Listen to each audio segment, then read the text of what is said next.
Welcome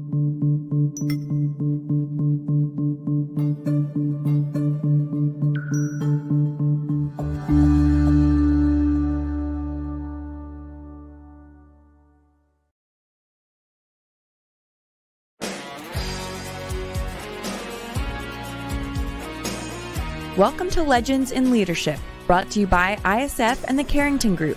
Legends in Leadership is an inspirational podcast featuring the stories of leaders who are making a difference. Our goal is to inspire you with the stories of leaders who come from humble beginnings, overcome challenges, and ultimately rise up to make a difference in people's lives.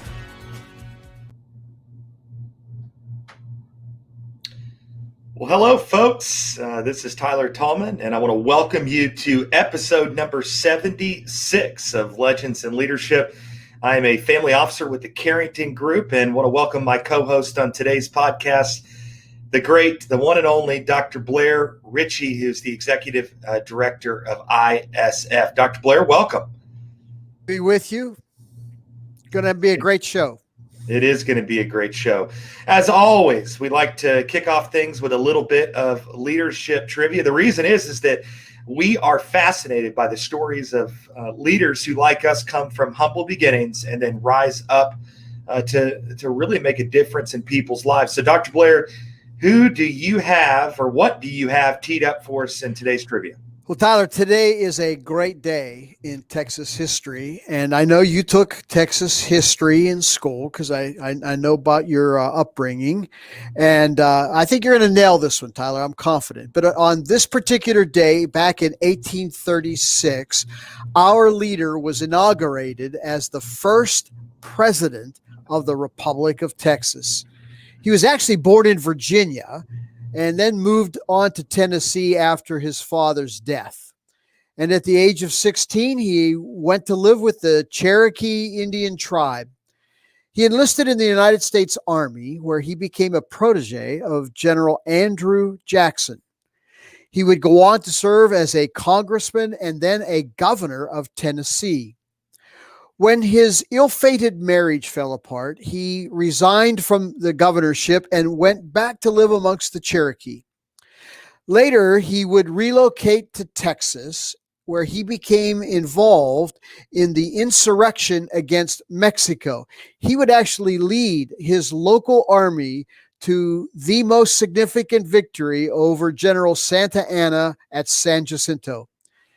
As Texas declared its independence, they would turn to this leader as its first president. He was instrumental in the annexation of Texas to the United States and would go on to serve as both a United States senator and then as a governor of Texas, making him a governor of two different states.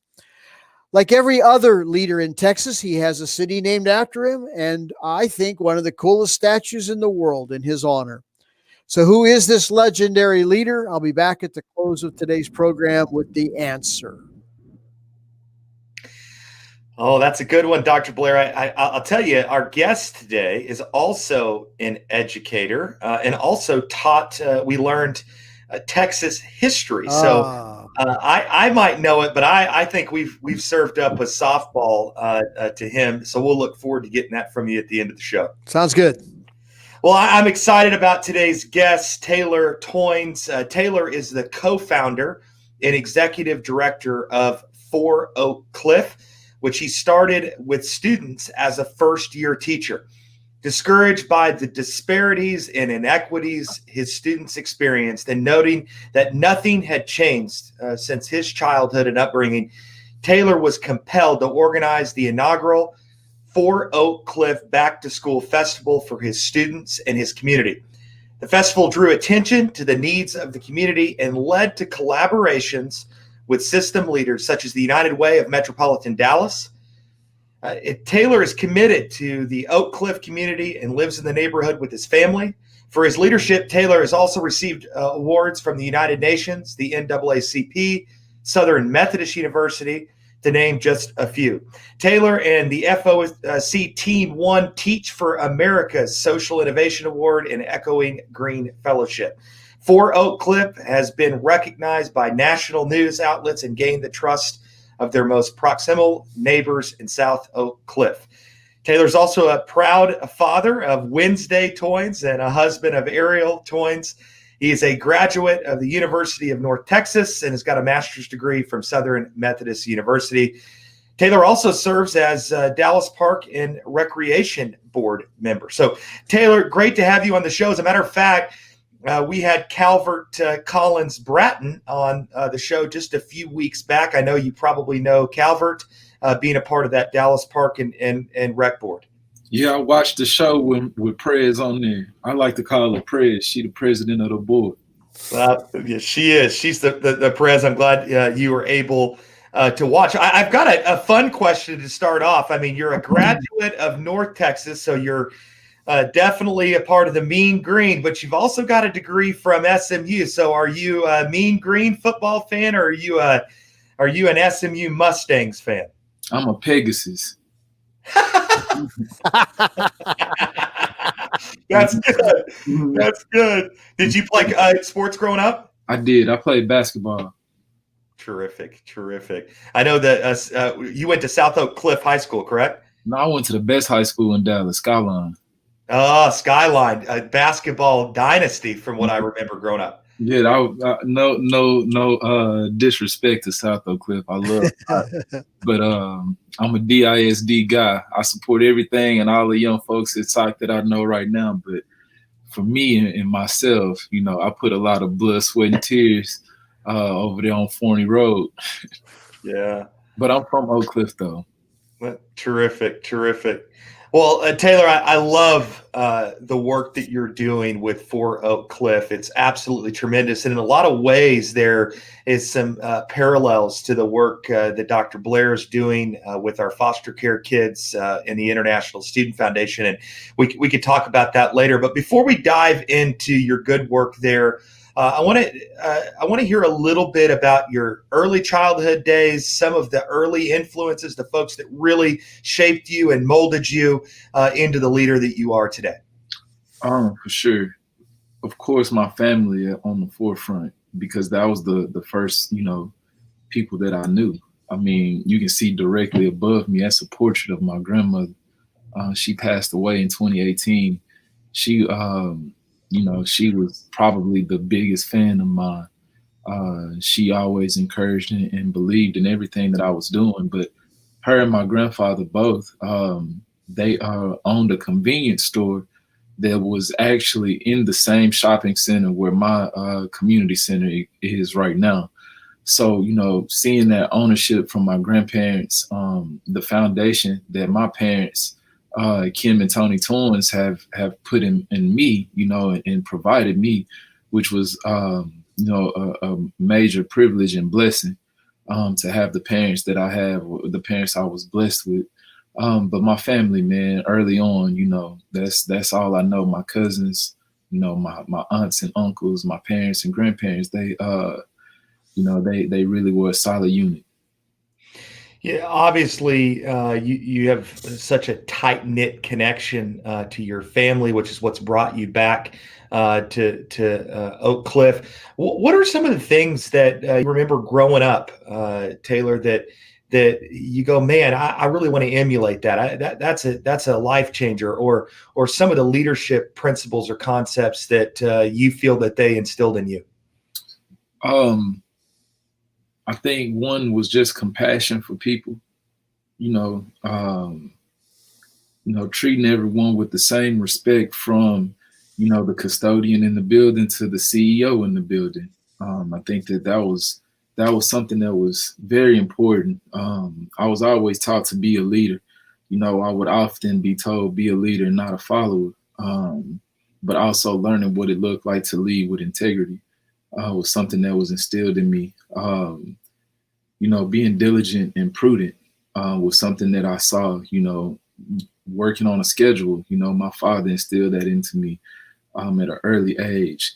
But things that I saw, I can talk about life experiences. So, for me, I really pay attention to the culture. I pay attention to what's moving people. Because if we want to make an impact, I heard someone say, You got to give babies, sometimes you got to give them candy with their medicine. So understanding, I believe that the culture is the candy that will invite people into real transformational change. So I would say probably one of the early memories in my life that I have is where I saw a lot of people come together in a joyful place was at a movie theater. I remember the movie came out Friday, and I believe it was in '95, and my mom worked security at that theater. But I just remember how everyone was out. I'm a young man at that time. I was born in '88. So I'm watching, the older people, teenagers, just coming out, having a good time, go in and watch that movie. And then that movie, just seeing that culture change, the way that I saw my people and myself. And that's something that I always wanted to grow up and emulate. Was, I think what I felt of it was that joy that came from, because Friday was a comedy, but the joy that came from that, and then just the camaraderie of the people collectively being in one place with each other. Yeah, that sense of community, and you can definitely see the overlap in the work that you're doing now with 4 Oak Cliff.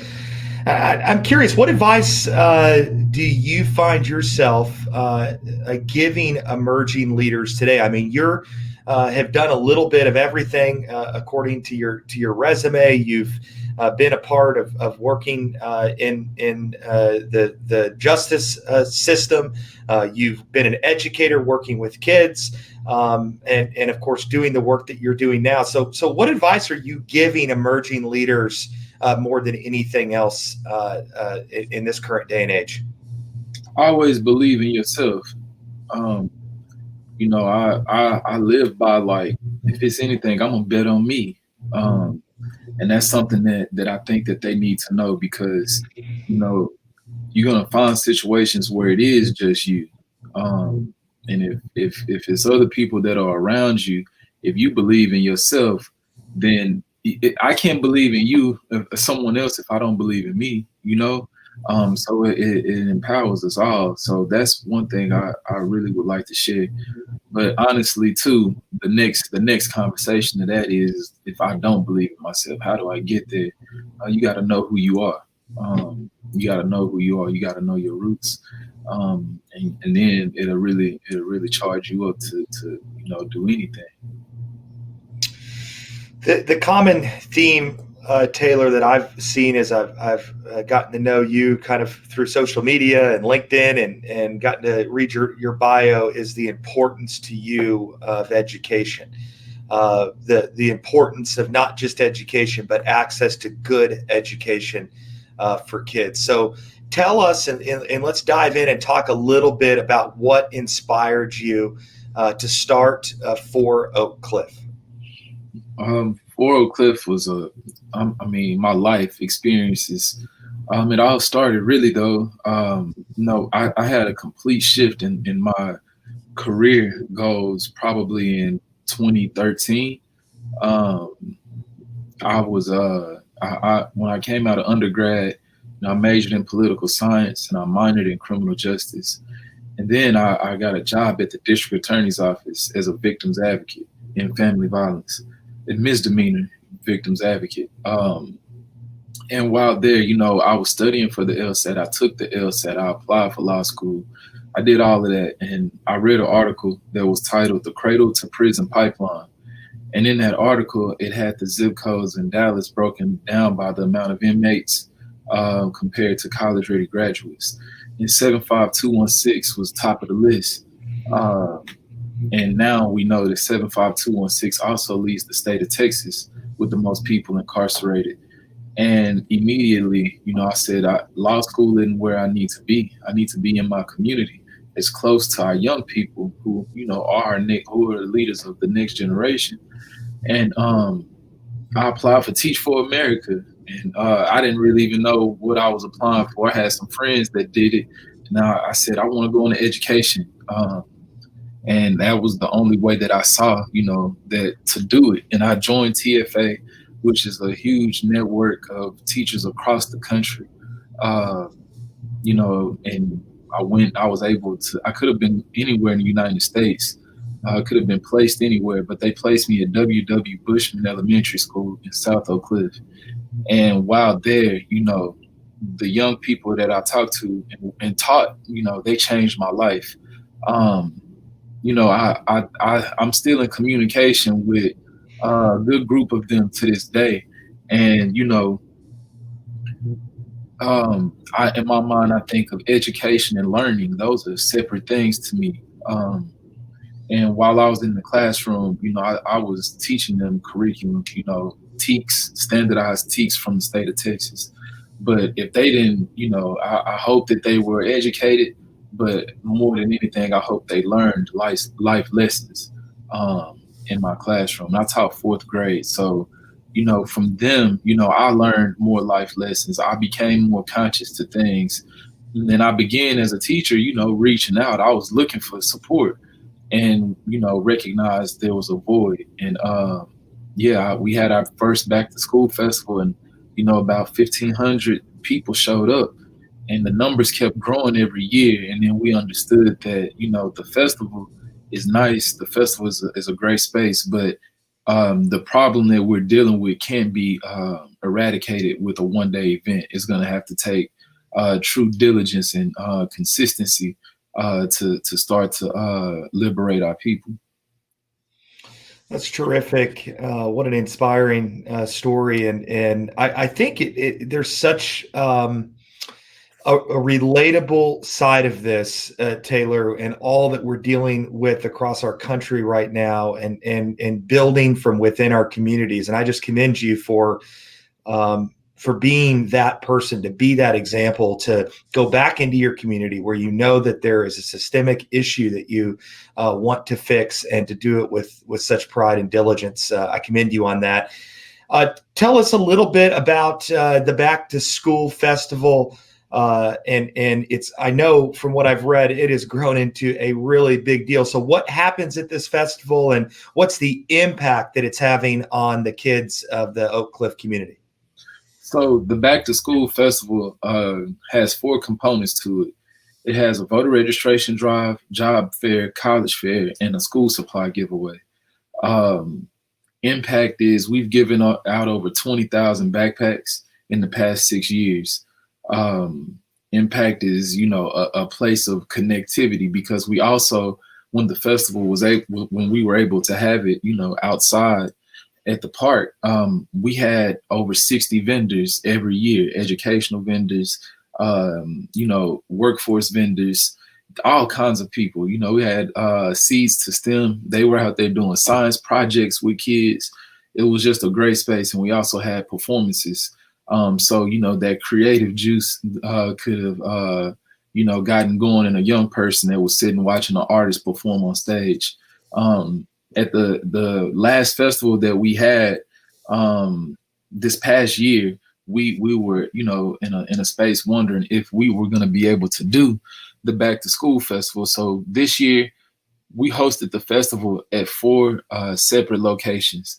We had it at Cummings Recreation Center, Thurgood Marshall Recreation Center, J.C. Phelps Recreation Center, and at Glendale Shopping Center, where our community center is. And we gave out over 5,000 backpacks this year. And it was in a drive-through format.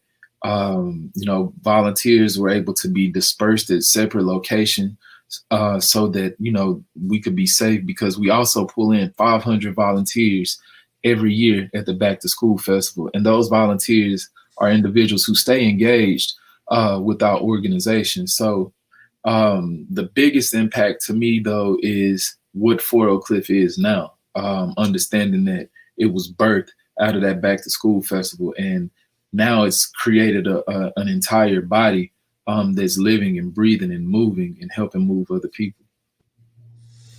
It's just absolutely That is amazing. Dr. Yeah, no, it's interesting, Taylor, in our work at ISF with foster care kids who've been aging out of foster care. These are kids whose families have pretty much disintegrated around them, and they become wards of the state. And I think it is significant for you as how you identified your family as formative for you. And yet I'm sure you're seeing that whole challenge of fatherlessness being just systemic in our communities. Talk a little bit about how you're addressing that and what you're seeing, and some of the partnerships that are dynamic with private sector, public sector, in helping family units and helping address bridging the gap that fatherlessness has created in our communities.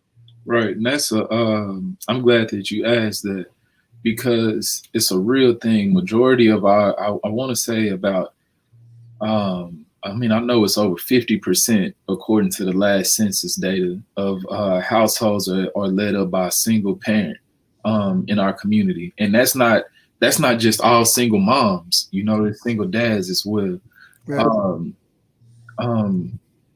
Our community is majority African American. And one thing that I've seen and that history shows us is that the Black family has been systemically broken, intentionally, over the past couple of centuries. And it leads us to where we are now. But what I would say from 4 Oak Cliff with that understanding is we approach our work with what we call or have adopted a dual gen approach to education, where we work with the whole family. And in that, there are explicit components that we apply to services we do. So if there's a child that comes into our programming, then we're also going to have enrichment or class for their parent as well. It's almost mandatory, within our work, because that helps to build the family, and it also helps to grow that culture of education within the household. So, there's been some great partnerships with a lot of organizations. That's some of the work that also is coupled with what we do, is to really understand, okay, how are we going to bring, in a collective impact model, people together, to focus on one North Star goal, to improve the well-being of our community. That's just amazing. And I think so wise in bringing the whole family unit together. You say that education plus activation equals liberation. Tell us about that and how it fits into this idea that you guys have adopted called transformational change. So, for me, it's one, you can get educated, you can learn, you can grow. And that works twofold. For example, individuals who don't know about my community, that haven't been educated on what it looks like to grow up in particular conditions, can be educated as well. The next step that we have in that equation is activation. So on both sides, if someone gets their GED, or if someone has, a conscious awakening of life, on another side, what do you do then? You got to activate. How are you activating? What are the things that you are thrusting yourself into? And once those two components are put together, then you can begin to see liberation, I believe, because first is you have to unlock your mind. You have to, again, know who you are. And then you have to start moving. And I believe putting those two things together is where liberation starts, because it'll help you to move yourself. Taylor, I'm curious, have you spent any time talking about this program at a national level? It seems to me that this is something that could be used just about anywhere as an approach. Right.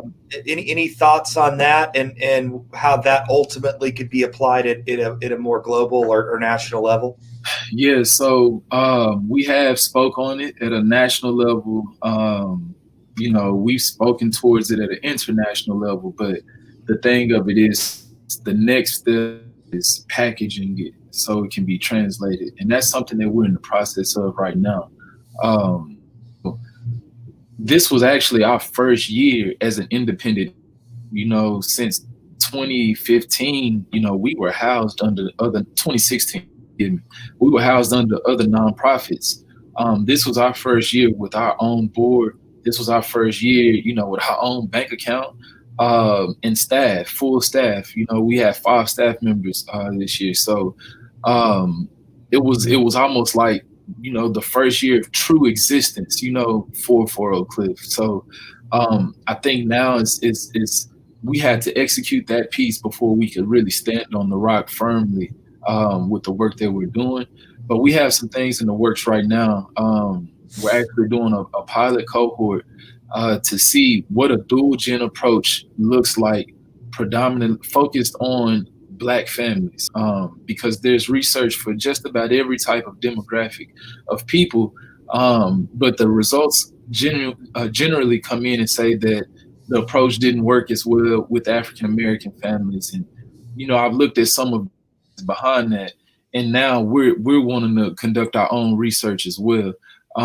That's one thing, but also, one of the most encouraging things to me was in 2018, or was it? Yeah, it was 19. I'm sorry. Nipsey Hussle. I don't know if you all are familiar with the recording artist, Grammy nominated, winning now recording artist Nipsey Hussle, but from South Central California. He visited our space. And, one of the most encouraging things to me was that he told me, like, I sat down and I presented to him, and this is a brilliant man. And he told me, man, this is a scalable model. And to be encouraged by that. And I told him, like, man, I'd love to partner with you in South Central, in Crenshaw District, to help out, with what you already are doing to improve the community. And crazy story, I put a data packet together for him. I got it to one of his managers. I got it done for him, let him know, and he was like, he gonna get it over to Nipsey. I gave that to him on a Thursday, and Nipsey Hussle was murdered that Sunday. It was like, I don't know, it was crazy, but I was blessed to have shared space with such a prolific person, and then for him to tell me, like, man, this is a scalable model. I'm impressed. That was gas for a lifetime, and that's something that I really appreciate. I really do. Well, Taylor, I really have appreciated hearing your story and the work that you're doing. It really is truly fantastic. How do people learn more about what you're doing with 4 Oak Cliff, and how can people contribute and help your cause and the things that you guys are working on? You can visit us on any of the social media sites. Facebook is 4 Oak Cliff. Instagram and Twitter is the number 4 Oak Cliff. Next Wednesday, we'll be doing our food distribution. So if you'd like to volunteer, please come out and join us. We give out, roughly 30,000 pounds of food every Wednesday. And next Wednesday will be the last opportunity that we have in this way, because at the end of the month, the CARES Fund has been funding the food that communities have been able to receive from the USDA. So that's something, also that I like to say to everyone: make sure that you get out to vote, because we have to make sure that people are being taken care of in the right way. But yeah, check us out on social media. Come to where we are on Wednesdays, and Google us and read about us. I guess, Google is a wonderful tool. You betcha. Well, thanks so much, Taylor. This has been a pleasure. Dr. Blair, we always have to go back and find out about our leadership trivia. It's a historical person, so yeah. I wish I would have known that our guest was an educator, history guy, right? So this is a softball for him. So let's let him tell us who the first inaugurated president of the old Republic of Texas. Sam Houston, a complex individual. Yeah, very, very complex. And this is the season of presidential politics. So a little historical inauguration trivia for us. And just want to Tyler, echo your affirmation of what Taylor's doing and the partnership and the just to me, the hope of the world is in the opportunities that private, just caring people and caring organizations can do in their communities, and what Taylor's doing in Oak Cliff, and what we hope people who are listening to today's podcast will be inspired to get involved with their communities and really make a difference. Yeah, great thought, Dr. Blair. Matter of fact, before we wrap up, this is a big week for the International Student Foundation. The Carrington Group is a proud supporter and sponsor of the Better Together at Home virtual gala that is coming up on Saturday night. It's definitely a new territory for us, as we are missing out on our typical Belo Mansion in-person gala. But Dr. Blair, tell us what's going on with the event and what it is that we're doing to help, and how people can get involved.